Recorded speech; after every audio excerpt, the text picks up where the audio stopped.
Become the best version of yourself at work, at home, and everywhere in between. You're listening to All We Know About the Stuff We Know.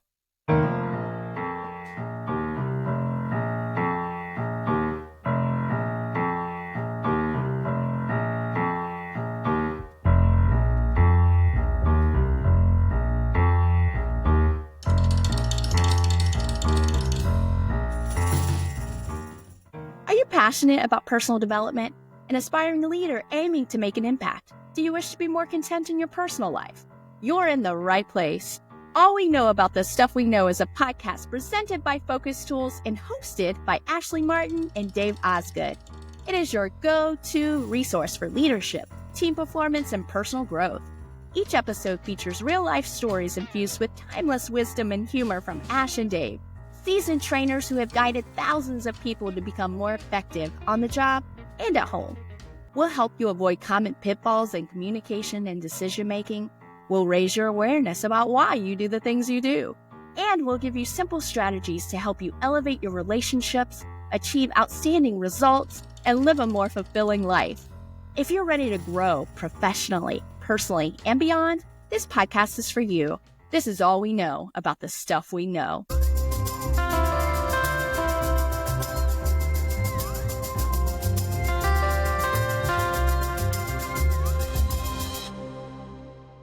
We are live. It's been a couple of weeks, hasn't it? Oh, no. I just talked to you, right? It hasn't been a couple of weeks. I just talked to you. No, Tuesday. since we did an episode, it's been a couple of weeks. It doesn't feel like it. I have been living in podcast episode land for a long time. Well, I've been migrating up north like a Canadian goose. I'm now back in the Northland in, let's call this Studio B. I'm in Studio B. And I took your advice the other day and actually put up some artwork on the wall behind me. So I got that going. I know. I could actually see like a mint green color on the wall. Yeah. How about that, huh? Kind of a lightish, mintish, greenish. I don't know if there's an official name for it, but we're back in the home. That was the subject of episode 2, was it? Why we ignored our own intuition and hired a contractor who turned out to be a total bust. We worked through it. If you ever wanted to know how Dave felt about his remodel, listen to episode 2 of the podcast. Everything we know about ignoring our own intuition and hiring people that we probably shouldn't have hired. But we got so we fired them. We acted as our own general contractors for the last 2 or 3 months of the remodel. It's done. We're like halfway moved back in, and we're just happy to be here. So yeah, life is good. Hey, I want to sort of tee up the next series. Now we still have the 5 things that you need to know that you really didn't know about making decisions. In the meantime, we might take a little detour. Yeah, we're about to start a new series, and that series is all about leadership and decision-making and relationship management from 3 guys that I've known for a while who represent 3 very different career paths, okay? And the first gentleman you're going to meet here in just a couple of minutes, I've known for a long time, and he's going to represent corporate America. Tim's going to tell his story, which has got some amazing lessons and twists and turns in it. Our next guest after that will represent the nonprofit world. We have Josh from the nonprofit world who talks about the unique challenges of leading a very big and growing nonprofit organization. And then the third individual will represent the world of entrepreneurship and starting, growing, selling, fixing businesses. So 3 completely different perspectives, and I know you'll enjoy seeing every one of those. Okay. Yeah, so that's what we got going in the next few episodes. We'll just see what they have to offer. See if they're worthy of,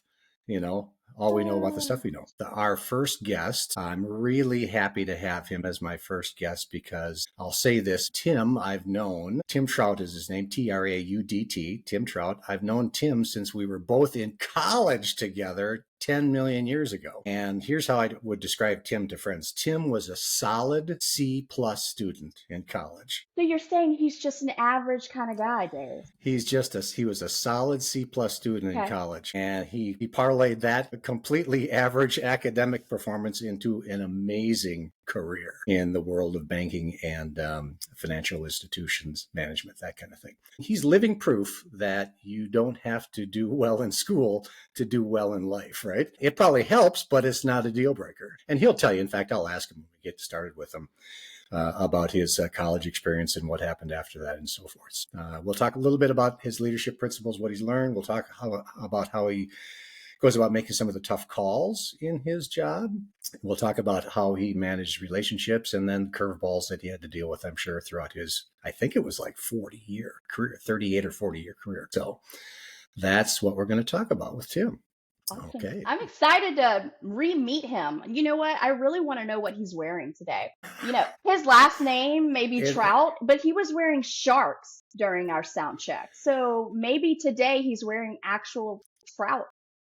I've known Tim for a long, long time, and I've never seen him with an actual trout on his person or fishing for trout or anything related to it. In fact, I don't even think he likes to eat fish, which is kind of ironic. Yeah, I know. Well, that's going to be my first question. Yeah. Okay. All right. Well, hopefully he's an on-time trout. He's been in here for 10 minutes. All right, let's get him going. Let's let him in. Hello. Oh my gosh. Can I just say your outfit today is the perfect blend of masculine and feminine, the pink and the blues. Like it matches my house. Like Ashley, how awesome. Don't you think I didn't know that? I had Dave. Yeah, I'm very much into feng shui. So, This is all Tim knows about fashion today. This is it. All he knows about fashion. Yes, I've never seen that shirt. So you must have got it just for the show today. I rented it. You can rent these. You know what? I'm sending you a bill, Dave. Yeah. Tim, I will tell you that I've seen at least 7 guys wear that shirt. I think it's from Target. And it is one of my favorite shirts, and I will never get tired of it. How much of that did she get correct? 7 guys. Am I coming across clear and everything? Yeah, just don't move too much because you start to pixelate if you're moving. Yeah. Yes, I am. Yeah. So, okay, wonderful. Yep. So, just stay stationary as much as possible. Your audio sounds really good. I have a hard time staying stationary. Ashley, I was diagnosed a few years ago with AIP, and it's something I've struggled with. Ants and pants. It's so, it's just something I have to live with. And there you go. Dave, this is where we get the joke segment of the show out of the way. Right away? You want the joke right away? I mean, we already got it. Like, maybe you can close us with your joke. I will close with, I have a joke that we'll close with today. How about that? Perfect, all right. Perfect. Yes.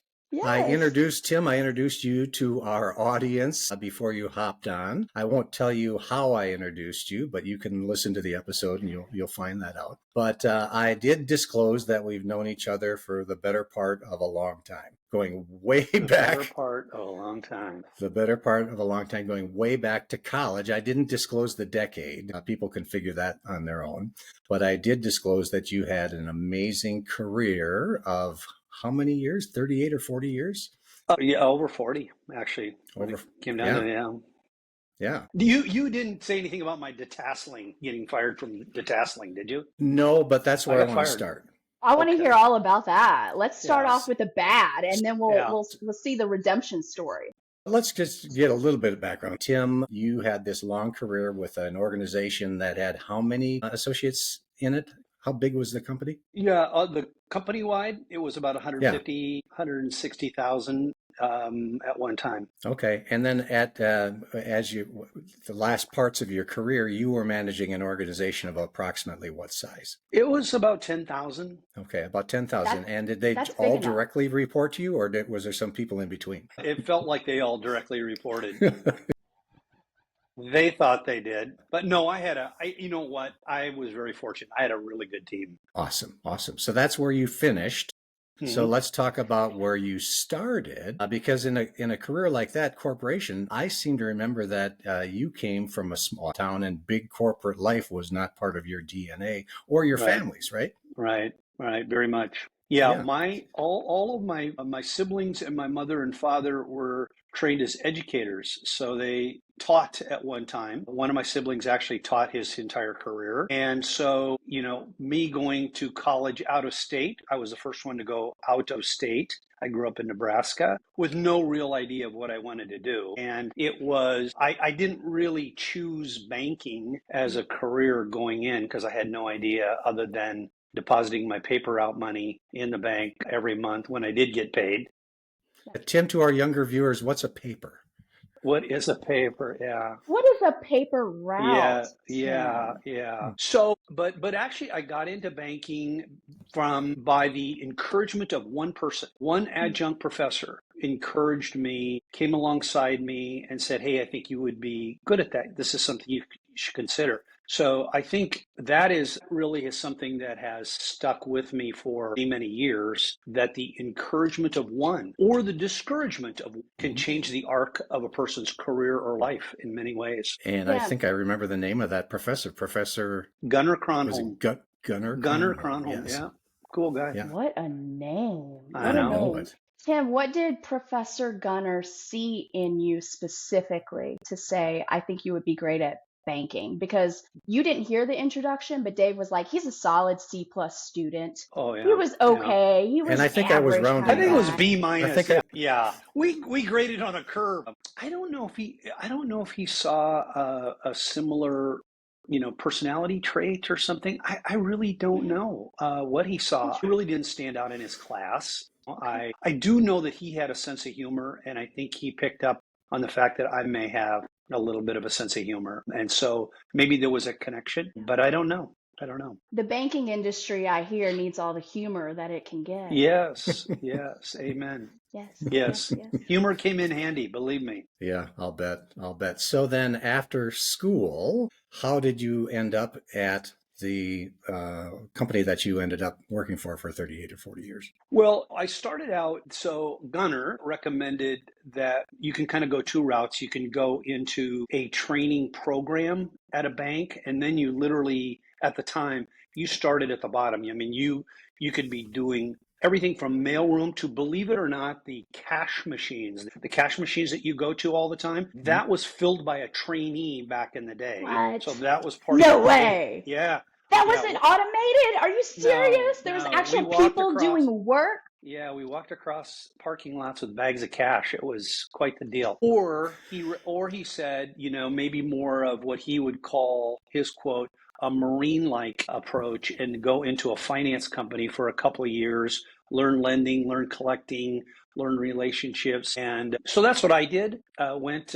into that for a couple of years, and then actually saw an ad in the paper for our bank that I ended up starting with in 1982. It was kind of a long shot. I actually applied not thinking I would, really have a chance, and I ended up getting that job, and the rest is history. So, and what was the first job at the bank? I was like assistant consumer banking supervisor at one of our branches. Yeah. Assistant banking supervisor. I was an assistant probably to the assistant, like Dwight Schrute. It was, yeah.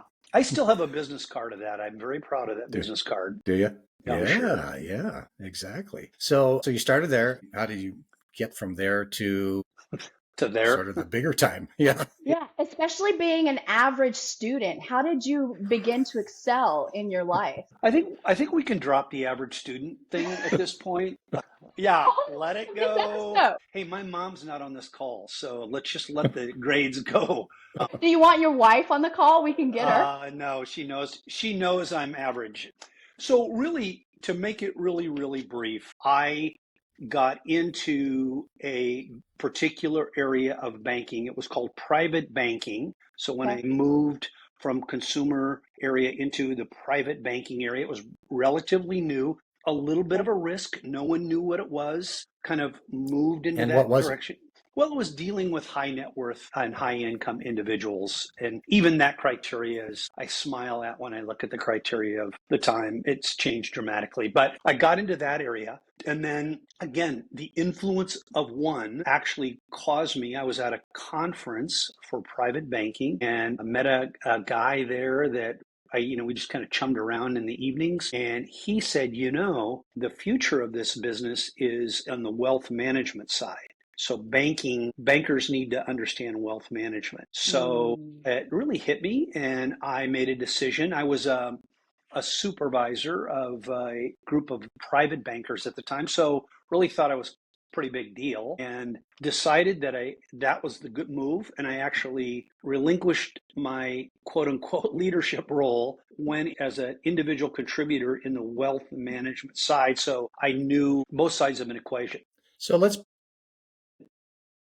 back up a minute, because you said something interesting. So you said you relinquished your supervisor role, so you're managing people, to go into an individual contributor role. A lot of people would see that as a step backward.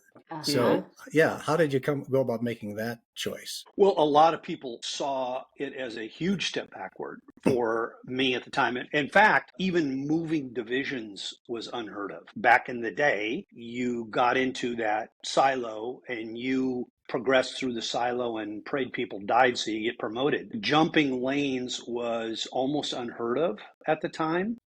I'm not sure it was even appreciated at the time. I'm sure anybody from above would say, hey, that was really strategic. I think they just thought I made a move. And I was told by the wealth management leader at the time, hey, listen, I know you want to manage someday, but it will take 10 years to understand this business before you're even going to get a chance to do that. And about a year later, I was promoted to a really, really underperforming graveyard area that, here's your chance type deal, and we were very, very fortunate. We had a lot of success. We doubled the office size in about an 8-month period of time. So that kind of got my star in a place where people recognize me a little bit. Okay, Tim, you said you were really fortunate. Was it luck or was it something strategic that you were doing and that you were leading that made it successful? Well, you know what, Ashley, I think I was always a proponent of this whole idea of a team-based approach. Okay. The world was designed around individuality, around specialization. And the reason we doubled our size is we formally put together teams that were from different divisions, and we would approach clients as a team. We didn't even have compensation to reward that. So if the three of us were on a team, we just have to figure out, okay, Dave is at this, Ashley's at this, Tim's at this. And we just tried to keep a running total to make sure that there was some equality, but there was no reward system whatsoever for this team concept. And I believed in that because I thought to myself that having specialization set you apart. But if you could bring it all together in a team so that the client didn't have to jump around and chase it. So that was part of the magic, I think. Awesome. And we know all about teamwork, huh, Dave? Yes, we certainly do. Or at least we think we know. How about that? So was that approach being done anywhere else, or how'd that idea come to you? No, nowhere. It kind of sounds like in medicine, the first organization to do that where everything came to the individual rather than the individual hopping around was the Mayo Clinic. Right. In the Mayo Clinic, the patient moves as little as possible and the services come to the patient. Well, that's the same kind of concept, only dealing with financial services and banking to that individual. Dave, before you go there, just to jump ahead, the Mayo Clinic became the talking point. Now we fast forward 30 years, and when we use this team-based model across the country, I talked all the time about using the Mayo Clinic as an example because what's interesting about that is people from all over the world fly or drive to Rochester, Minnesota, which isn't Mecca, right? I mean, it's a nice town. But it is certainly not a destination point if there wasn't the Mayo. And why do they do it? The doctors are just as smart in Omaha or Cleveland or wherever, but it was their approach. And so what that did is that connected the dots for our advisors and our leaders to say, I get that. I get the Mayo. I understand the Mayo. In fact, I would do it so often that I actually, true story, I would get calls from advisors and managers if I could get them into the Mayo, thinking that I worked for the Mayo. I'm not kidding you. That's funny. That is funny. But you know what? That's the power of a strong analogy. When you can make a point by telling a story or giving an analogy, and people, the light bulbs go on, and they go, oh, I get it. Oh, yeah, I can see how that could work. Right. In this particular setting rather than the way it's being done right now. So would you say, so that whole team approach then got you kind of on the map? And from there, then it was kind of an escalation of responsibility? Yeah, I was given then, at that time, our company, we were a regional bank, and we merged with a national bank at that time. They had a more formalized, team-based wealth management business. And so having the banking and wealth management experience really kind of put me in a pretty good place as because they kind of took over, so to speak, and looked at talent. So, hey, here's a guy. Wasn't many of us that had experience in both areas. So then I was given a city to lead the city effort as we brought these businesses together. And then about a year later, I was given the state. And about a year later, I was given a region of about 4 states. It went to 8. I think we ended up around 8 or 9 into probably 10 years. I had that regional position. And then about 9 years ago was given the national responsibility to run all the regions. Whoa. And so you were everybody's daddy at that point, right? Is that when it started? I would say I was everybody's favorite uncle. Oh, good. I like that better. Yeah. Less responsibility. Yeah. So, all right. So thanks for that history, because that's what led you to running an organization of 10,000 plus people for several years. Let's talk leadership for a second. So, okay, you have the supervisor job, make a step sideways to an individual contributor, and then you start leading people again. How did your leadership style or principles, how did they evolve over time? Did they just talk about that a little bit? Because I know you ended up having a very strong input into how leadership was developed at that organization. Right.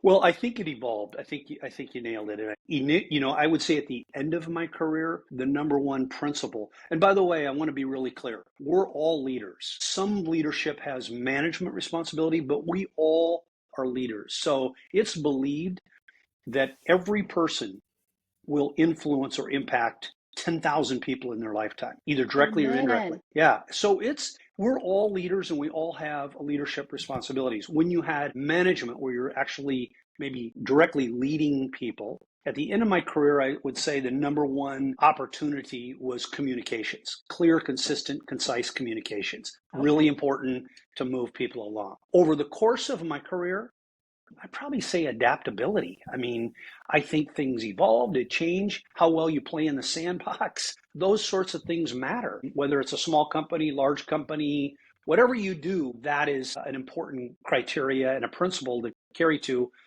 And then for me personally, and I think it's something I've always had, but a talent that I've really groomed is I'm a learner. I love to learn. I'm very curious, and I know you guys are in the decision-making business, but I wasn't afraid to make a mistake. I just thought, well, if it didn't work, then we would learn from that and we'd try something different. So maybe 4 iterations down the road, we hit nirvana. So just take note, Ashley, Tim's lifelong learning ambition started after college, not during college. Well, I learned a lot in college. It just wasn't applicable. You know what I mean? I mean, you don't even want me to go there. But yeah, that curiosity, you've always been a very curious person. And I don't know if that's a trait that can be developed. It may be partly innate, but I think it can be, especially when you combine it with not having a big, bad fear of failure, because then that allows the curiosity to roam free. Because like you said, it might not be the first try, it might be 2.0 or 3.0, but along the way, we're going to learn and get better. Somewhere along the way, we're going to hit a home run, or at least inside the park one. And then you talked earlier about adaptability. adaptability. So any examples of that where you had, there's a difference between adaptability and resilience. Talk a little bit about both. Adaptability, was there points in your career where you went, oh my gosh, I better adapt or I'm Oh, Gotta yeah, pivot. exactly. I mean, I think it's being able to read the landscape and to see what styles, but there are some core elements of adaptability, right? If you have a philosophy that you don't always have to win, that you can live with a situation. We use the term, I talked a lot about, you don't have to die on every hill on issues. And so adaptability to me was just being a good team member many times and allowing other people to have decisions and make moves that I maybe wouldn't agree with, but I went along with that because if it was ethical, I could live with it. And like I said, I was a learner. So I always thought about what's the worst case scenario? What's the worst case scenario that's going to happen in this particular situation? And I always resorted to, I'll be alone living in a van. So if I didn't think I was going to be alone living in a van, I'd say, hey, let's go. It's all upside. It's all upside. What a great way to free yourself of control, right? Because we tried, I'm a maximizer in my decision making. We talked about this in one of the episodes of are you a maximizer or are you a satisficer? And it seems like, Tim, you're a satisficer. Whatever is good enough, we're going to move forward. And as long as I'm not living alone in a van down by the river, things are going to be okay and they're going to work out. Right. Yeah. Yep. In fact, in the book, I think I use that example about decision making about Tim's one of his favorite lines is, what's the worst case scenario? Because if the worst case scenario is recoverable or the negative effects are not going to put us under, then let's go for the upside rather than worrying about the downside. Right. I think a lot of us are afraid of taking risks like that. Yeah. And that can move us forward by not being afraid of it, by being able to pivot if it goes a little bit hairy. Well, and I think, you also have to think about must and want decisions. I mean, we make too many wants, we pretend like they're musts. So when you start peeling back decisions, most of the time, they are wants. And those have, I think that you have a lot more leeway on consequences if you're wrong. When I was young, we used to watch Westerns on TV. And remember Clint Eastwood, the actor, and the Westerns he used to make way back in the day? One of his most favorite Westerns was called The Good, The Bad, and The Ugly. And when we were writing this book, I was thinking, you know what? That's a lot like decision making, isn't it? We make some decisions that are good, we make some decisions that are bad, and we just make a few decisions that are just plain ugly. But why is that? And so in the book, hopefully after reading it, you'll know, oh, that's why I make good decisions, or that's why my decisions tend to not turn out the way I want them to, or that's why some of the decisions I make are just plain ugly. And so the goal is keep making the good decisions, turn some of those bad decisions into better decisions, and eliminate the ugly decisions altogether. So again, we boiled it down to 5 things, 5 concepts and principles that you could put into action every day that will improve your decision-making scorecard immensely. So have a read and good luck in decision making.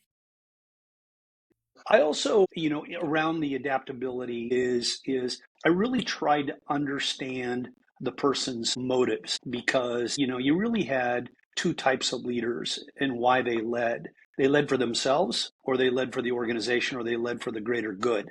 You could tell that right away, and you can adapt by knowing kind of those big picture areas like, hey, this guy is self-serving.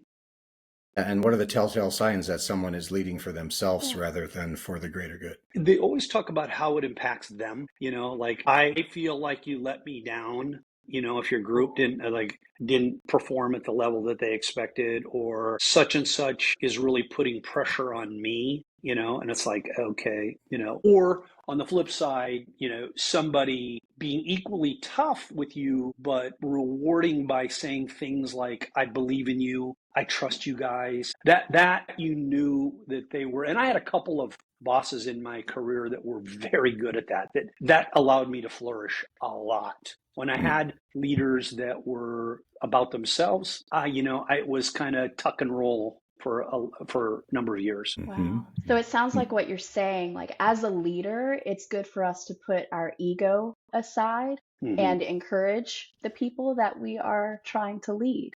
Yeah. But so then let me take the flip side of that. In a big organization, you got a lot of moving parts and a lot of people who can say no and a lot of people who can, set your career backwards, and only a few maybe that can advance your career. So that's a lot of risk to take, to set your ego aside and to be we oriented, because some people would say if you're not looking out for yourself, nobody else will. Right. So yeah. Well, I can only speak to myself, right? I don't really have advice for everyone, because I think we're all uniquely created. For me, I never had plans to be the king. I never had any aspirations that someday I want to be X. And maybe that goes back to, when you went in, I wanted to have a good job. I wanted to be satisfied. I wanted to be able to maybe be financially rewarded enough to enjoy an okay life. But I never, ever, even as I got for more and more responsibility, I was never that interested in that next job. And so that helped me. I think I played loose when others were tight. Yeah, it sounds like you had this open hands approach to life, right? And like whatever happens, happens. Let me lower my expectations and maybe I'll exceed them. Yeah. It's sort of like playing with a 3-1 in a series, right? You can play loose that next game. Nice segue. Yeah, how about that, huh? Yes. Hey, good thing I stayed up till 1:30. Don't spoil it. I didn't watch it. I'm watching it today. Okay. We're talking about the Timberwolves. Yes, we are, yes.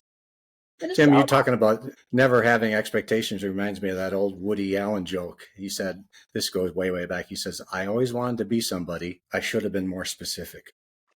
Boom. Yes. And that's not my joke, Ashley, for the end of the show. Okay. That was good enough. That could do it. That was good. Yeah. So let's pivot a little bit to relationship management, because you kind of talked a little bit about that earlier. I remember, and tell me how much of this is accurate, but I remember one year you told me at the beginning of the year, I'm going to select, I forget what the number is, let's say 3 people. I'm going to select 3 people in the organization that I want to have a better relationship with. I want to get to know better. And these are people that have nothing to do with my job, my team, my goals, where I'm going strategically this year. These are just 3 people in the organization I want to get to know better. I would deliberately identify 2 or 3 people, as you said. One of them always had to be someone that was difficult, someone that I wouldn't be a friend with, someone that I wouldn't ever want to do anything socially with, and deliberately try to get to know them on a personal basis. The thinking was, this whole concept of creating allies, that you can never have enough allies. It wasn't about preservation, so to speak, like I have a little insurance policy over here because Susan likes me now, but it was more to understand where they're coming from, how they're hardwired. And as I said, I'm a learner. I probably learn more in that journey about leadership in many ways, because I found out how a lot of people were hardwired, and you could start to see patterns of how people were hardwired, and later you could apply that and go, oh, that's that person. Oh, that reminds me of that person. How did I go about doing that? Building allies an example that you can share? Well, someone that you deliberately said, I don't think I enjoy being around this person, but yet you chose them to further the relationship. And did they surprise you? Did you like them after that, Tim? I understood them. I don't know, like is a strong word. I understood them. But there was a individual, I talked about this merger that occurred that was one of the Hitler Youth of the new regime. And this guy was a bully. This guy was intimidating every creature out there. And I thought, I'm gonna pick him. And I found out through the grapevine that he was a big football fan, college football fan, and he happened to like Texas University. Go Horns, hook 'em horns. And so I grew up in Nebraska. So I invited him and his wife, and my wife and we went down to a Nebraska-Texas game, spent the weekend with him. What, was that hard for you going in? You're like, I'm going to hate this. I don't think I've drank that much in my whole life just to... real. This is what we really want to know. No, the guy was still a bully, but I knew where he was coming from. His wife was lovely. And from then on, he thought we were friends. And I think, we, as much as you can measure what a friend is. So we got along very, very well. You took one for the team. You took one for yourself. I bet that was fulfilling for you, even though it was hard and you drank a lot. It was good in the end, right? Well, it was. And I thought it was good during the process of drinking too much, but I thought it was funnier and smarter during that time. No, you know what? Again, it was, I keep going back to, if you look at every relationship as a learning experience too, and I saw his insecurities. I mean, it was pretty quick. You could quickly diagnose that someone was that way. And so because he was a bully, and the more I got responsibilities at work, you're going to run into more bullies, right? So that helped me. Yeah. Okay. So you picked one of the people was someone that you didn't have a good relationship with or didn't enjoy being around. Any criteria for the others that you sought out? Some of them I thought were really quiet people that I don't think their voice had been heard. And some I felt like they just needed to have a little watering on the plant and they would grow. So when I was given responsibilities after I was given that one job I talked about before that was kind of a graveyard, I was promoted to a larger role. A lot of people in that group were disgusted because I really didn't know anything about the business. Two of the biggest curmudgeons of the group that were very anti that I got in, I realized I needed them. So I did you ever see that Cheers episode when Woody wanted a raise and they couldn't give him a raise, but they gave him a title? I did that with two of these guys.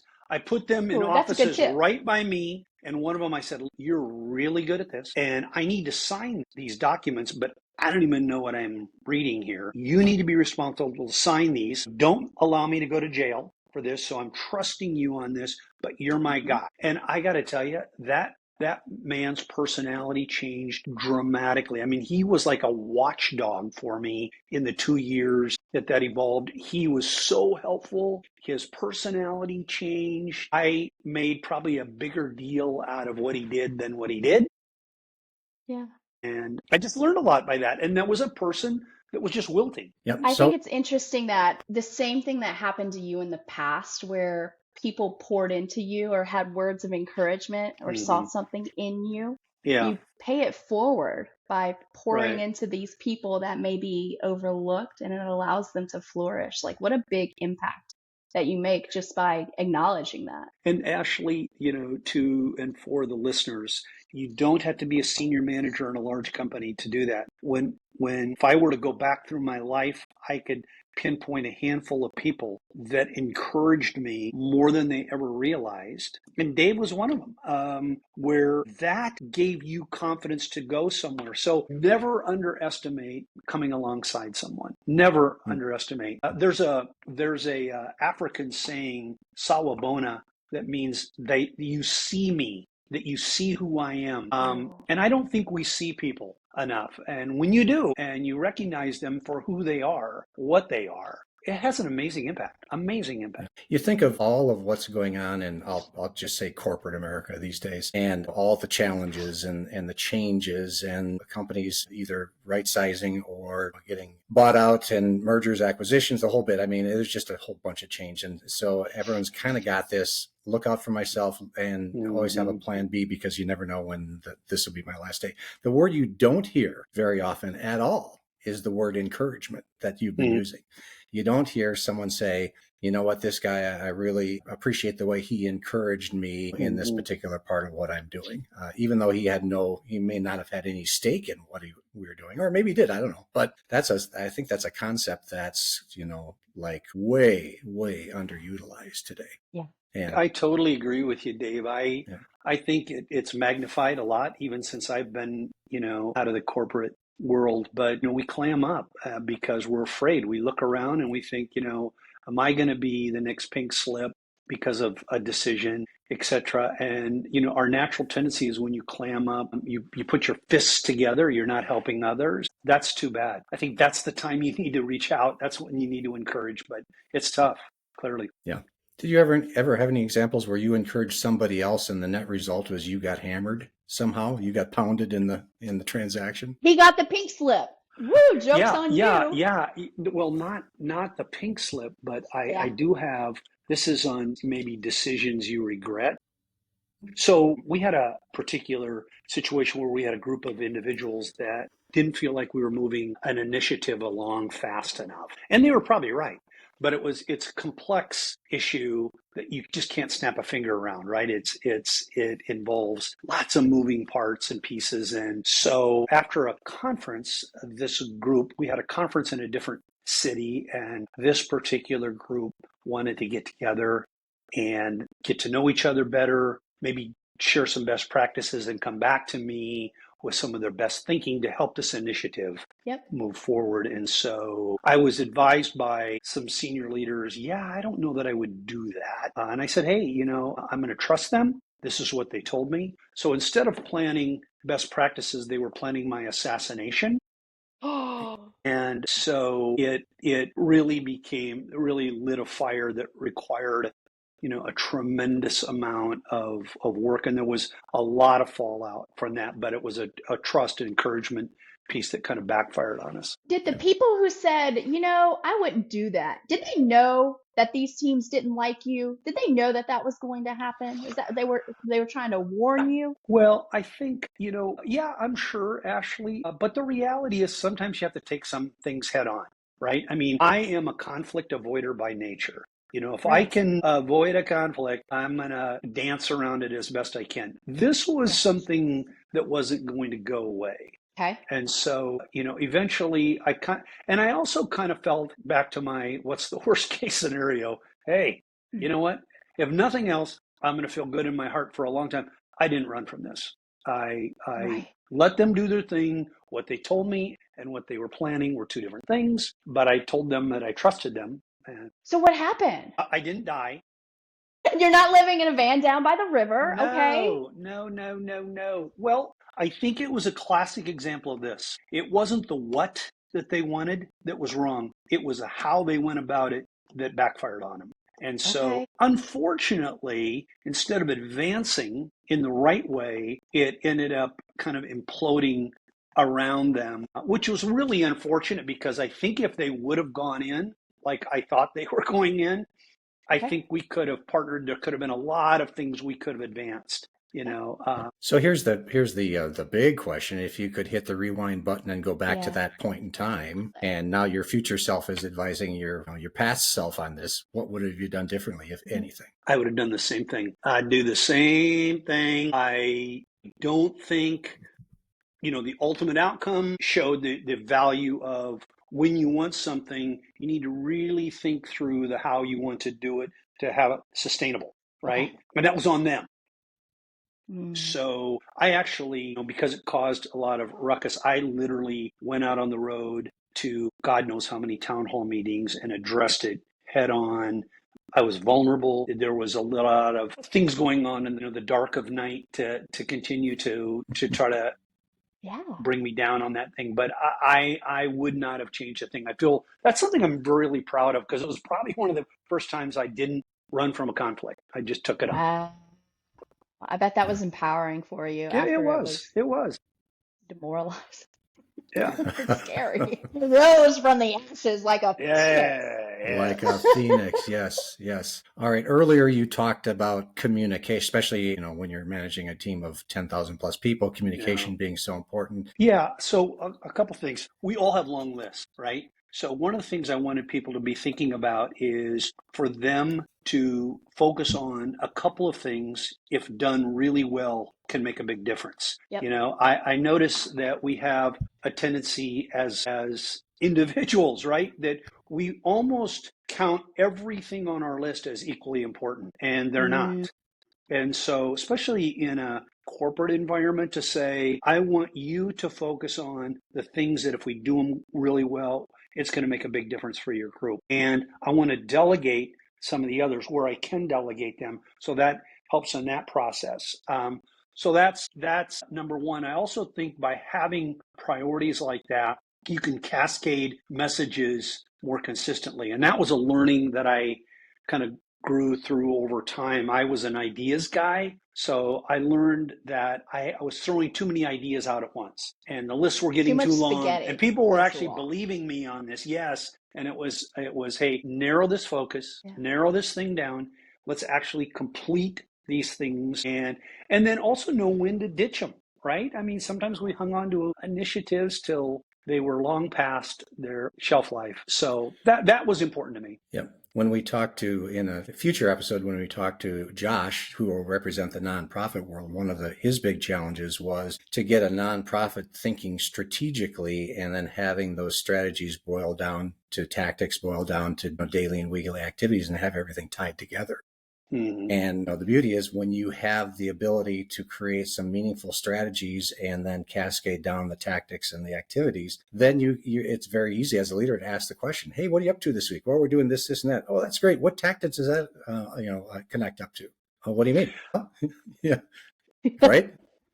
And if they can't answer it, if it doesn't boil up to a strategy or a strong tactic, then it may not be worth doing. Right. So Ashley, you'll appreciate this. I was golfing with Dave a number of years ago, and we were walking along, and he was talking about some of the work. I said, tell me about what you're doing right now, and he was talking about, well, it's interesting that a lot of organizations don't understand the difference between a vision, strategy, and tactics. Okay.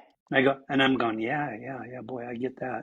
And I'm thinking, I'm not sure we do, So I really, from that, and by the way, I didn't play well that day, but I had my health, yeah. You were clouded, and you were thinking. I was cluttered, very cluttered. Right. I went back and used that as a real priority around even our leadership development is how you connect those dots. Yeah. So what I found that especially if you requires tactics that people don't really want to do, they see them as meaningless. So you say, the reason we're doing this is to connect to this strategy. And if we do this strategy well, this is towards our vision. So we connect the what, the why, the how, the when, the who to everything so that they had ownership, so that the person, let's call it at the end of the food chain, doing his work around a tactic really saw the value. They own that. They thought, oh my gosh, it's because of this, we're going to be successful at that. So when we started to do that and even laying out things, it was magical because people owned it. They owned their piece. Yes. Dave, you know what? It sounds like Tim is explaining key strategies in our Advancing Team Performance workshop, where we take these teams and we start out with a vision. How can we get everybody on board with the vision, with the purpose of what our team is doing? And then how can we tie that back to our individual roles and our day-to-day tasks and make sure we are all aligned and completing and getting us along the way? Yeah, absolutely. Yeah. And this ATP process, Advancing Team Performance, we do that on a team-by-team level, right? And the principle there is just what Tim said, that everybody wants to know. I think everyone wants to know, maybe some people don't, but everyone wants to know what they're doing today has meaning and purpose to some goal or outcome that is important. Right. And are there things that we're not doing? Are there things that we're doing that we shouldn't be doing, right? That aren't part of our focus, right? And how can we eliminate those things? Because in corporate world, in our day-to-day, there's things that pop up that are urgent, and then there's things that are important that take longer. Yet we're always dealing with these urgent things that don't always get us to the finish line, right? Yeah. I used to use a term when people would look at these kind of initiatives, again, prioritizing if they make a big difference or not, right? And it's amazing just going through that exercise. They go, actually these 7, even if we got them done, wouldn't move the needle. So then we talk about, then let's don't waste a good worry on them. We have plenty of things to worry about. Let's save our worries for these that are going to make a big difference if we do them really, really well. And I think that just helps people think it through a bit, right? It helps me relax just by you saying that. Hey, don't worry about that. Yeah. Okay, Tim, I feel better. Good. Yeah. That's good. Yep, we've all worked for people, I think, or at least know people who, when it comes to the discussion of priorities, tells you this: it's all high priority. Yep. Everything has to get done. It's all high priority. Yeah. Well, that's a leader that isn't very good at critical thinking or really managing the energy output of his or her team. Right. And probably insecure. Insecurity, because if everything is important, that means they want to cover all their bases. Yep. Tim, have you ever read that book, How to Not Give a Bleep, by Mark Manson? Have you heard of that? Dave, have you heard of that book? How to Not I've heard of the book. I've not Yes, yes. But the key concept of this book is saying if everything is important, then nothing is important. Right? So how can we focus in on this one thing that we are going to give a bleep about and accomplish what we want to accomplish? I did read a book a while back called One Thing. By Gary Keller. Oh, yeah, that's right. Keller. That book. Yeah. That was my other book I was going to mention. And it's that same concept, right? Yes. Yeah. And the key question in that book is boiling it down to one thing. Yes. If we do this one thing well, it will make everything else easier. And Tim, you alluded to that earlier. Yeah. And being able to boil up those very small number of things that really can make a difference and focusing on them and letting the other stuff go from time to time. Definitely. Yeah. So if you I'll ask you this, you don't have to answer it. Was there anything in your career where you said, man, if I could have had a do-over, I would have done it differently? Oh gosh, Dave. I mean, yeah, of course. Right. I think especially on what I would call falling in love with the deal. So whether it is a person that you maybe got too close to, that you couldn't see what other people see, that maybe were the negatives. I probably had people in some roles longer than they should have been in those roles because I couldn't see it because I was too close to it. Are you talking about emotionally close as a friend, Tim? I don't know emotionally close as much as just, I mean, I really was, I tried to have a personal relationship with a lot of people, but I tried not to get terribly close. I mean, I didn't do a lot of socializing outside of work with anybody in the organization that was kind of in my direct line of responsibility, just for the fear of that you became more emotionally attached. And I don't mean to be that I was cold, but I think that I realized that I could get blinded easily if I liked somebody personally. Yeah, sure. So are you more saying that you were too close to the issue, that you couldn't see the big picture, that other people could be more objective about things? Right. Okay. All right. Have you noticed among people who are good at building trust, is there one or two things that they do that really ramps that up? Yeah. Well, I had a particular leader who, when I took over an area that I was really way over my head on, that I really didn't understand the business very well at all, that they gave me responsibility for. But he said to me at the beginning that he believed in me. I believe in you. I trust you. I have your back.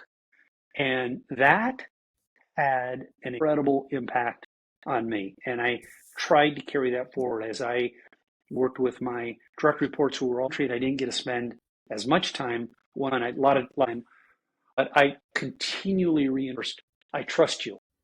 I trust you. Mm-hmm. I have your back. Don't be afraid to make a mistake. And so I think that that's a two-part commitment, though. That part number one is saying it, and part number two is following through on it, right? Yeah. Yeah. So when the guy said, "I trust you, Tim. I believe in you." Yeah.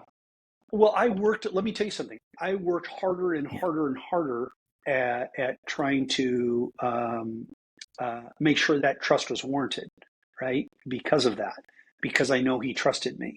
Mm-hmm. But you notice with almost anybody you work with, if you show them respect and trust, it's amazing what you'll get back for most people, right? I mean, some people will try to take advantage of you, but I think that is flip side. Several leaders that didn't last long, that would not allow you to do anything without them knowing about it. One particular leader that wouldn't even let me meet with their boss without them present on any subject. So so that leader was probably more of a what's in it for me than what's in it for us kind of a person. Right. Well, it sounds like he's just a micromanager. Right. We all don't want to be micromanaged. We want to be trusted to do our jobs and build autonomy and see us be successful and come in if we need you, right? Or come in if we're doing something wrong, like when we need the help. And it's so empowering to have that hands-off approach like Tim is explaining.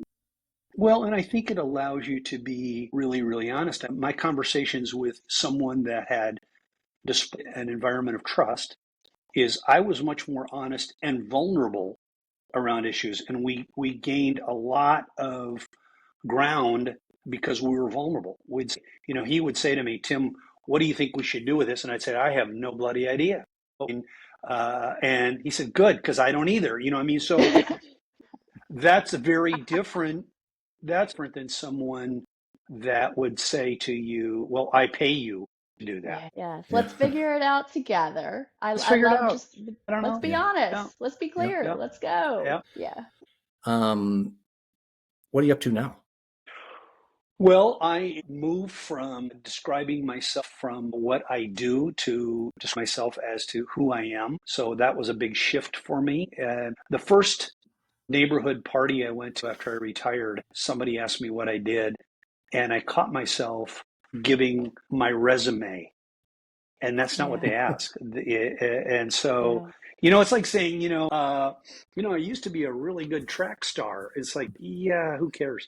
So I really had to focus on who I am, and that's kind of what I'm focusing on now. And helping in areas that maybe I can add some value around some leadership, coaching. I'm on a board in an organization that's based in Ukraine that I'm doing a lot of work with. In fact, I did a leadership video on leader principles in English and had it converted to Ukrainian language for their team, which was kind of fun. Just really trying to spend time with relationships, learning experiences that I probably didn't do before when I was working. By the way, Ashley, in the show notes, why don't we put the name of the organization that Tim is helping in the Ukraine? They have a website, Tim? Yeah, Family of Christ. Yeah. Yep. Family of Christ Ukraine. Yep. Yeah, it's cool. And then you are an author of a book having nothing to, well, I shouldn't say having nothing to do, having a lot to do with history and leadership. Tell us about that. Yes. Well, when I was working and I was traveling a lot, I realized that I needed to get balance in my life. So we'd be on an airplane for 3 hours and I would have a tendency to work the whole time. And I realized that I was going through a very, very painful, slow death because it was always work. So I started reading. I've always been a curious reader. And I started reading a couple of biographies of US presidents and ended up reading all official biographies of US presidents, 43 of them. Whoa. So when I got done with it, I retired. In fact, I finished the last 2 or 3 when I just retired. And, during the pandemic, there was nowhere to go. And my wife and I would be cooking together. And I would say, James Garfield, so I would throw out a little presidential trivia as she was swigging down that wine going, oh my God, here we go again. This reminds me a little bit of William Henry Harrison. And so she said, what are you going to do with this information? And she said, I know, because I'm going to die. Please tell somebody else.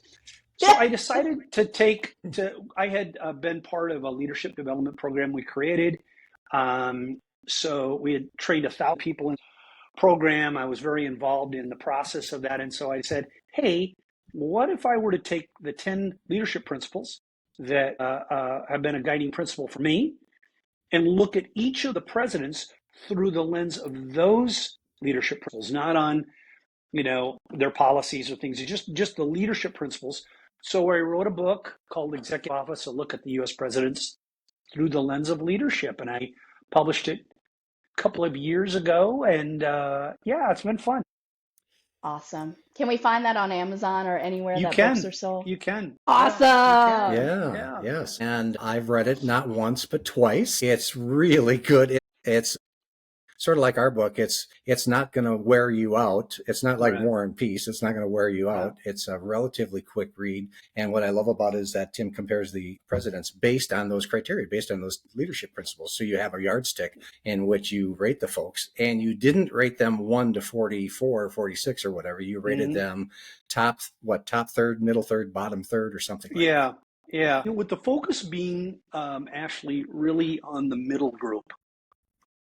Because I think that's where most of us fit. Dave, talked about it. I see most of us fitting in the middle. And by the way, the middle has a tremendous impact on society, tremendous impact on the people that we in our community, et cetera. So it's okay to be in the middle. That's what I really really appreciate about spending time with these guys, that there was a lot of them that were, we don't know now. We kind of joke, James Garfield or Benjamin Harrison or whatever, but they did some pretty cool things. Yeah, absolutely. So yes, Executive Office, Tim Traudt, Traudt, author. Pick up a copy. And by the way, what are you doing with the profits for the sale of these books? I have given all the profits away to various leadership development programs that I think are important. I think that especially youth leadership, I think is really, really important. I really believe that we're all leaders. I think that leadership is a responsibility, not a role. We all have influence, as I said before, the number of people we touch and influence. And so I think it's important to start it early. Yeah, definitely. So yeah, it's well worth the read. Tim, thanks for being part of the podcast. Thanks for volunteering your time and your wisdom. It's really going to be fun comparing what Tim had to say about things in the corporate world with what Josh has to say about leadership in the nonprofit world, and Frank has to say about leadership in the entrepreneurship world. Right. And hopefully we'll come up with some common themes, but there'll probably be some major differences as well. So yeah, if you're curious, hang in there, and the other guys will be on in the next several weeks Yeah, I'm anxious to hear from them. I respect both of them a lot. So, and we can learn from everyone. So I think that's great. And thank you for having me on. I think this is cool that you're doing this. Hey, Tim, I know that you mentioned in this season of life that you're trying to answer the question, like, who am I? But to me, in my humble opinion, let me just tell you, Tim Traudt is a leader. He's an author. He's a forever student. He's a learner. He is a shepherd of people, and he is an above average guy. Thank you so much for coming on this show. Thank you. But what he's not is a joke teller, because he didn't bring a joke today, did he? All right, here's how we're going to end it, Ashley. This is a question for both of you. What do you see when the Pillsbury Doughboy bends over? Oh my. Like, when you think the jokes can't get any worse, we have a Pillsbury Doughboy butt. What do you see joke. when the Pillsbury Doughboy bends over? Donuts. We don't. No. Oh boy. Oh boy. And this was when people usually turn the off button on. Was that a good joke? Yeah, it was terrific. Terrific. What an encourager you are. Thank you for still affirming us in this later parts of your life and your career. Golly. Oh, funny. All right. With that, I think we'll say sayonara and see you next time. Tim, happy trails. We'll see you soon. Thanks, Tim. Oh, we should have started with that. Wow. That's funny. That is very funny. Hey everyone, Dave here. Hey, I've got a question. Are you ready to make better decisions at work and in life? Well, then check out our Decision Focus workshops and online courses. Our live workshops give you proven tools, immediate application, and hands-on support. Or you can choose our self-paced online modules, each one just 1 to 2 hours long, and all are packed with tools for better problem solving and better decision making, and all are supported with easy-to-use Excel templates. Here's the best part. Right now, every online course comes with free coaching to help you apply decision focus to your biggest challenges and most important decisions. So level up your decision-making power and confidence. Head over right now to focustools.com to learn more. All we know about the stuff we know is built for people like you who want to think better, lead better, and connect better at work and beyond. If this show has sparked new ideas or helped you navigate something really challenging in your life, we'd love to connect with you. Follow us on Instagram at The Stuff We Know Show, or get in touch with us on the web at www.focustools.com. Like what you're hearing? Let us know. Leave a review. It takes 30 seconds and makes a huge difference. Your engagement helps more people find us, and it helps us keep bringing you the good stuff. And hey, make sure to hit subscribe so you don't miss what's coming up. See you next time for all we know about the stuff we know.